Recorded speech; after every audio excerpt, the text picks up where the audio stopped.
সুন্দরবন জঙ্গলে ছিল দুই বান্ধবী টুনি আর সুন্দরী কাক। তারা সবসময় একসাথে দানা খুঁজতো এবং মিলেমিশেই থাকতো। তবে টুনি সুন্দরীকে তার সব বিপদে সাহায্য করলেও সুন্দরী টুনিকে খুব একটা সাহায্য করত না, কারণ সুন্দরী ছিল বেশ হিংসুক একটা কাক। একদিন টুনি আর সুন্দরী বনের উত্তরে আসে দানা খুঁজতে। রোজ রোজ এভাবে দানা খুঁজতে আমার একদম ভালো লাগে না। ইস, আমার যদি একটা বড় ফসলের জমি থাকতো তাহলে আমি সেই জমিতে অনেক মিষ্টি ভুট্টা চাষ করতাম। আমি তো আমার জমিতে গম চাষ করেছি আর কিছু জমি পড়ে আছে। ভাবছি সেই জমিতে আমি ফলের চাষ করব, তাহলে মিষ্টি মিষ্টি ফল খেতে পারবো। রোজ রোজ দানা সংগ্রহ করতে যে আমার একদম ভালো লাগে না রে। এভাবেই তারা গল্প করতে করতে সামনের দিকে তাকিয়ে দেখে দুটি পুটলি পড়ে আছে। দেখ টুনি, দেখ নিচের দিকে দেখ, দুটো পুটলি দেখতে পাচ্ছি। এই গহীন বনে আবার কে পুটলি রেখে গেল বলতো? যেই রাখুক না কেন সুন্দরী, আমাদের সেই পাখিকে খুঁজে বের করতে হবে। না জানি কোন পাখি তার পুটলি হারিয়ে আফসোস করছে। বল, এইসব তুই কি বলছিস টুনি? কে আবার এখানে পুটলি ফেলে রেখে যাবে বলতো? চল আগে ওই পুটলিগুলো খুলে দেখি ওগুলোতে আসলে কি আছে। ঠিক আছে সুন্দরী, তাই চল। এরপর টুনি আর সুন্দরী কাক দুজনে দুটি পুটলি খোলে। টুনির পুটলিতে ছিল কিছু কমলার বীজ আর সুন্দরীর পুটলিতে ছিল কিছু ঘাসের বীজ। দেখ সুন্দরী, আমি কমলার বীজ পেয়েছি। এই দেখ, এই কমলার বীজগুলো আমি বাড়ির সামনে রোপণ করে দিলে অনেক কমলা খেতে পারবো। আমাকে আর কষ্ট করে এই বন ও বন ঘুরে ঘুরে মিষ্টি ফল আর দানা খুঁজতে হবে না। হ্যাঁ রে সুন্দরী, তোর পুটলিতে কিসের বীজ রে? আমার পুটলিতে শুধু ঘাসের বীজ। এই ঘাসের বীজ দিয়ে আমি কি করব শুনি? এই টুনি শোন, তুই তোর কমলার বীজগুলো আমায় দিয়ে দে। না না সুন্দরী, এসব তুই কি বলছিস? কমলার বীজ যে আমি পেয়েছি, যেহেতু এর কোনো মালিক নেই তাই এই বীজ আমার। আমি এগুলো তোকে দিতে পারবো না। আমার গাছে কমলা হলে না হয় তুই যত ইচ্ছে কমলা খাস। না না, তা তো হতে পারে না। এই পুটলি দুটো সবার আগে আমি দেখেছি, তাই যেই পুটলিতে ভালো বীজ থাকবে সেটাই আমার হবে। এখন আর কথা বাড়িয়ে কোনো লাভ নেই। দে দে টুনি, কমলার বীজগুলো আমায় দে। না না সুন্দরী, তুই ঘাসের বীজ পেয়েছিস, সেটাই নে। আমি এই কমলার বীজ নেবই নেব। অনেকক্ষণ থেকে তোকে বোঝাচ্ছি, কিন্তু তুই আমার কোনো কথাই শুনছিস না, তাই না? ঠিক আছে, বীজ দিবি না তো? তাহলে দেখ কি করে আমি ওই কমলার বীজ নিয়ে যাই। এই বলে সুন্দরী কিছু মাটি তুলে নিয়ে টুনির চোখে ছুঁড়ে মারে আর টুনির থেকে কমলার বীজ কেড়ে নিয়ে সেখান থেকে চলে যায়। একি, আমি যে চোখে ঝাপসা দেখছি। সুন্দরী, তুই আমার থেকে বীজগুলো কেড়ে নিলি তো? তোর কোনোদিনও ভালো হবে না। এই বলে টুনির চোখে একটু পানির ঝাপটা দেয় আর ঘাসের বীজের পুটলিটা নিয়ে সেখান থেকে চলে আসে। আমি এতদিন ধরে সুন্দরীকে কত দানা পানি দিয়ে সাহায্য করেছি, অথচ ও আমার ভালো কখনোই চায়নি। আর আমিও কেমন বোকা, ওকে চিনতেই পারিনি। যাক কি ওসব কথা। এই ঘাসের বীজগুলো এখন আমি বাড়ির সামনে রোপণ করে দেই। যদি কখনো ছাগল লালন পালন করি তাহলে এই ঘাসই আমার কাজে লাগবে। এই বলে টুনি ঘাসের বীজগুলো বাড়ির উঠানে ছিটিয়ে দেয়। অন্যদিকে টুনিকে কেমন ধোকা দিয়ে আমি এই কমলার বীজগুলো নিয়ে এলাম। এখন শুধু বীজগুলো রোপণ করার পালা, তবেই আমি কমলা চাষ করতে পারবো আর কমলা বিক্রি করে অনেক ধনী হয়ে যাব।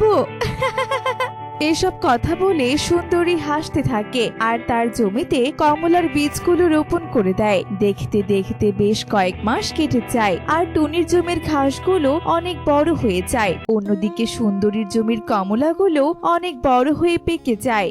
আরে বাহ, কমলাগুলো তো কি সুন্দর হয়ে পেকে আছে। যাই, আমি বরং এই কমলাগুলো নিয়ে বাজারে বিক্রি করতে চলে যাই। এত সুন্দর কমলা বিক্রি করলে আমি যে ধনী হয়ে যাব। যেহেতু বনে কোনো কমলার বাগান নেই, তাই পাখিরা চড়া দামে আমার থেকে কমলা কিনে নিবে। এই বলে কাকলি কমলা পেড়ে নিয়ে বাজারে চলে যায়। কমলা নাও কমলা, মিষ্টি মিষ্টি রসালো কমলা। এসো এসো, নিয়ে যাও নিয়ে যাও, টাটকা টাটকা কমলা।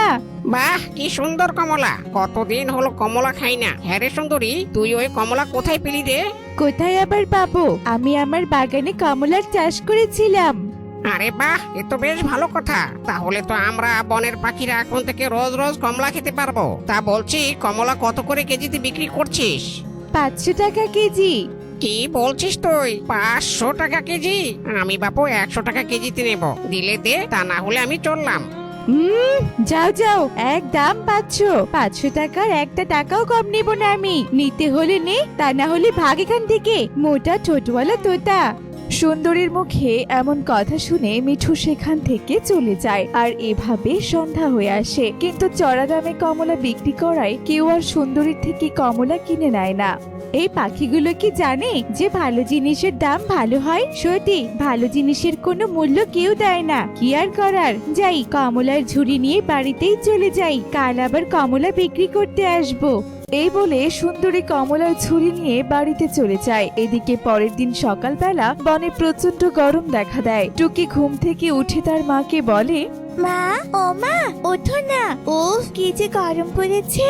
এই গরমে যে আমার অসহ্য লাগছে মা। বাবারে বাবা, আজ হঠাৎ এমন গরম কেন পড়লো বলো তো? হ্যাঁ রে মা, তাই তো দেখছি, আজ যে অনেক গরম পড়েছে। চল মা, বাইরে চল, গাছের নিচে বসলে একটু ঠান্ডা বাতাসও লাগবে। আমিও যে আর এই গরম সহ্য করতে পারছি না রে মা। এরপর তারা মা মেয়ে বাইরে চলে যায় আর তাদের ঘাসের জমিতে গিয়ে বসে পড়ে। আরে বাহ, কি সুন্দর ঠান্ডা ঠান্ডা বাতাস, শরীরটা একেবারে জুড়িয়ে গেল আমার। মা টুকি, তুই একদম ঠিকই বলেছিস। যেহেতু আমাদের ঘরে ফ্যান বা পাখা নেই, তাই এখন থেকে আমরা এই ঘাসের জমিতে এসে বাতাস খাবো, কেমন? জানো মা, জানো পিওদের বাড়িতে গতকাল একটা এসি দেখেছি। ওর বাবা শহরে গিয়ে এসি বানানোর কাজ করে, আর ধনী পাখিরা এসি বানানোর পারিশ্রমিক নাকি অনেক ভালো দেয়। সেই এসির বাতাস যে কি ঠান্ডা আর শীতল। আমাদের জন্য একটা এসি বানিয়ে নাও না মা। কিন্তু আমাদের তো এসি বানানোর মতো অত টাকা নেই রে মা। আমরা যে গরিব পাখি, আমাদের অত বড় শখ যে মানায় না রে সোনা। তবে আমার মাথায় একটা বুদ্ধি এসেছে, আমরা বরং এই ঘাস দিয়ে একটা এসি বানাবো। দেখবি ঘরটা খুব শীতল হয়ে যাবে, একদম এসির মতো। ধুর মা, কে যে ভালো না তুমি। ঘাস কি আর এসির মতো ঠান্ডা হয় নাকি বলো তো? সে যাই হোক, আমার খুব খিদে পেয়েছে মা। আমার জন্য মানুষের গ্রাম থেকে সুস্বাদু খাবার নিয়ে এসো তো।